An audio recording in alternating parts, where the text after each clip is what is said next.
আসসালামু আলাইকুম, কেমন আছেন সবাই? আশা করি ভালো আছেন। আজকে আমি আপনাদের কিবোর্ডের কিছু গুরুত্বপূর্ণ শর্টকাট দেখাবো। অনেক সময় আমাদের মাউসের পাশাপাশি কিবোর্ডের ব্যবহারটা খুব দক্ষভাবে করতে হয়। তো অনেক সময় সেই জিনিসগুলো না জানার কারণে অনেক সময় আমাদের ঝামেলায় পড়তে হয় এবং কাজটা অনেক ডিলে হয়ে যায় আমাদের মাউস দ্বারা করতে করতে। সেই জন্য কিছু কাজ যেগুলো শর্টকাটভাবে করাটা অফিসিয়াল বা যেখানেই বলেন না কেন কম্পিউটার কাজ খুব তৈরি করা বা করা খুব গুরুত্বপূর্ণ হয়ে যায়। সেজন্য মাউসের পাশাপাশি আজকে কিভাবে কিবোর্ড দিয়েও শর্টকাটভাবে কাজ করা যায় সেটা আজকে আমি দেখাবো আপনাদেরকে। ওকে, তাহলে চলুন। এক নাম্বার দেখাবো যেটা কিভাবে আপনি এই স্ক্রিনকে আপনি জুম করবেন, জুম আউট করবেন, জুম ইন করবেন, জুম আউট করবেন কিভাবে সেটা আমি আজকে দেখাবো।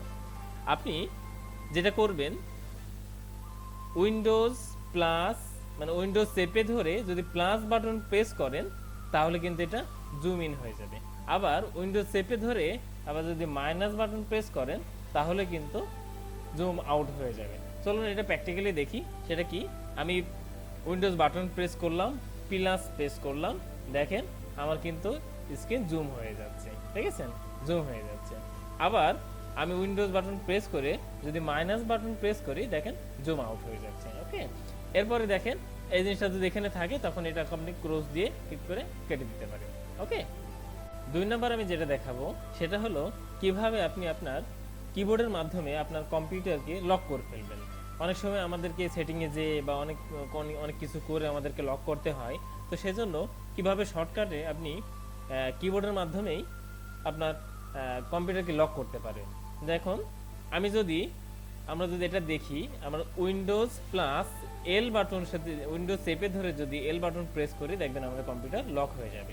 দেখি তাহলে আমরা প্র্যাকটিক্যালি দেখি। উইন্ডোজ চেপে ধরে যদি এল বাটন প্রেস করেন দেখেন আমার কম্পিউটার লক হয়ে গেছে। এরপরে আপনি যদি পাসওয়ার্ড দেওয়া থাকে তাহলে আপনি পাসওয়ার্ড দিয়ে চলে যাবেন। আবার যদি পাসওয়ার্ড না দেয় তাহলে মাউস জাস্ট ক্লিক করলে হয়ে যাবে। ওকে, তিন নম্বরে যেটা দেখাবো আমি সেটা হলো আপনি কিভাবে কম্পিউটারের অ্যাকশন সেন্টার বের করবেন। কিভাবে কিবোর্ডের মাধ্যমে আপনি কম্পিউটার অ্যাকশন সেন্টার বের করবেন। আপনি উইন্ডোজ বাটন প্রেস করবেন, উইন্ডোজ বাটন প্রেস করে প্রেস করবেন, দেখবেন অ্যাকশন বাটন চলে এসেছে। চলুন তাহলে আমরা প্র্যাকটিক্যালি দেখি সেটা কি। উইন্ডোজ বাটন প্রেস করে বাটন প্রেস করলে দেখবেন ডান পাশে যেটা আছে সেটাকে অ্যাকশন বাটন বলা হয়, অ্যাকশন সেন্টার বলা হয়। এটা অ্যাকশন সেন্টার চলে আসে। অনেক সময় এটা আমরা খুঁজে পাই না বা মাউস দিয়ে নিয়ে আসতে পারি না। ওকে, তাহলে কি করবেন, উইন্ডোজ বাটন প্রেস করে প্রেস করবেন, ডান পাশে যেগুলো নোটিফিকেশন বা যেখানে অ্যাকশন বাটন অ্যাকশন সেন্টার যেটা থাকবে সেটা চলে আসবে। ওকে, চার নাম্বার আমরা যেটা দেখব কিভাবে আপনি রান বাটন প্রেস করবেন, রান নিয়ে আসবেন। সেটা কি রকম, মনে করেন আমরা অনেক সময় কি করি, আর এখানে RUN রান লিখে সার্চ বক্সে রান লিখে আমরা নিয়ে এসে তারপর এরকম আসে। কিন্তু আপনি এটা কিবোর্ডের মাধ্যমে খুব শর্টকাট এটা করতে পারবেন। সেটা কিভাবে, চলুন আমরা সেটা দেখে আসি। উইন্ডোজ বাটন প্রেস করে আপনি যদি উইন্ডোজ বাটন প্রেস করে বাটন প্রেস করেন তাহলে দেখবেন খুব সহজ এটা চলে এসছে। চলুন তাহলে আমরা প্র্যাকটিক্যালি দেখি। উইন্ডোজ বাটন প্রেস করে যদি প্রেস করেন দেখেন রান বাটন চলে এসছে, রান এটা চলে এসছে। এখন এখানে আপনি CMD বা যেটা ইচ্ছে করে আপনি আপনার মতো কাজ করতে পারেন। ওকে, পাঁচ নাম্বার আমি যেটা দেখাবো সেটা হলো দেখেন অনেক সময় আমাদের কম্পিউটার স্ক্রিনে অনেক সময় অনেক ফাইলগুলো অনেক রাখা হয়। হ্যাঁ, অনেক ফাইল বা অনেক কিছু একবারে করে রাখা হয়, এই পাশাপাশি বা উপরে নিচে অনেক কিছু এভাবে আমাদের রাখা হয়। আমরা যদি আরো কয়েকটা ফাইল এরকম করি তাহলে কিন্তু এটাকে আমরা করতে পারি। কিন্তু এই জিনিসগুলো অনেক সময় স্ক্রিন আমাদেরকে একটা একটা করে মিনিমাইজ করতে হয়, একটা একটা করে ধরে ধরে মিনিমাইজ করতে হয়। আমরা চাইলে কিন্তু এগুলো সবগুলোকে একবারে মিনিমাইজ করতে পারি। সেটা কিভাবে, আমরা যদি দেখি উইন্ডোজ বাটন প্রেস করে আপনি যদি বাটন প্রেস করেন তাহলে কিন্তু আপনি সব একবারে মিনিমাইজ হয়ে যাবে। তাহলে চলুন দেখি আমরা প্র্যাকটিক্যালি এটা সেটা কিভাবে। আমরা উইন্ডোজ বাটন প্রেস করলাম করে যদি প্রেস করি তাহলে দেখেন সব একবারে কিন্তু আমাদের কম্পিউটার ক্লিন হয়ে গেছে।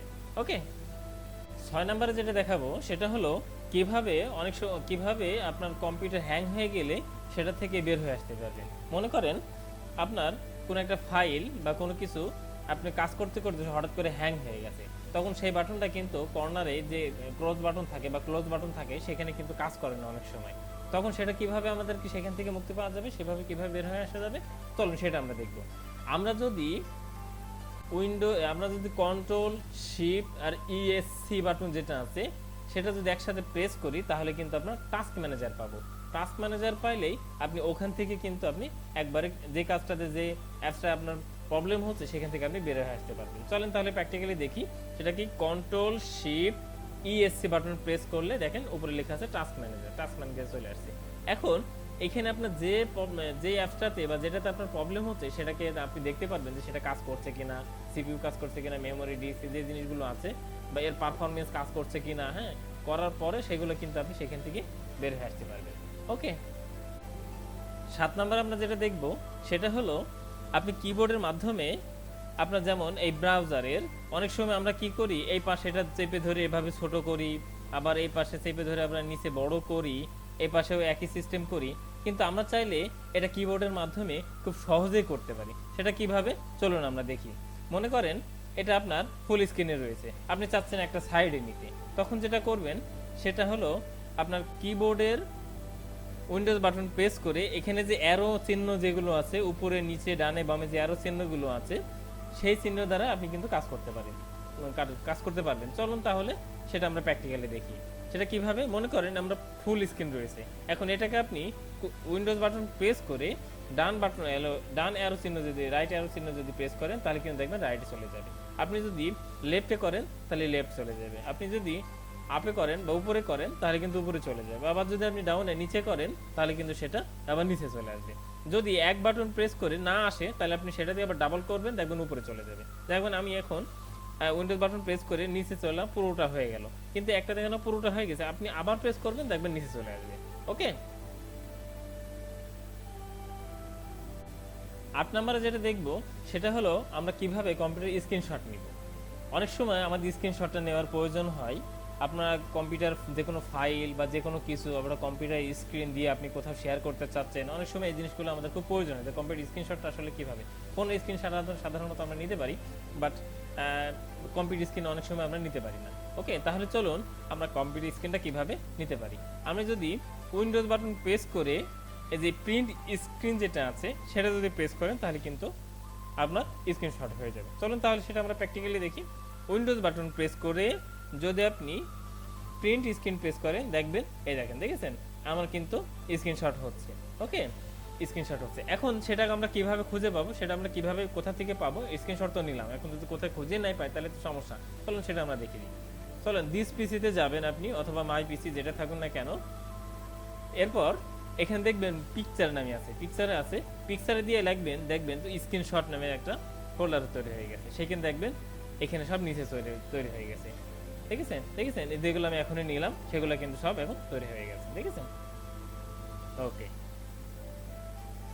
তো এই ছিল আজকের কিবোর্ড শর্টকাটের কিছু গুরুত্বপূর্ণ টিপস। যদি আপনাদের ভালো লাগে তাহলে এগুলো আমার চ্যানেলটা সাবস্ক্রাইব করবেন। যদি আপনাদের কোনো কিছু শেয়ার করার প্রয়োজন মনে করেন তাহলে শেয়ার করবেন।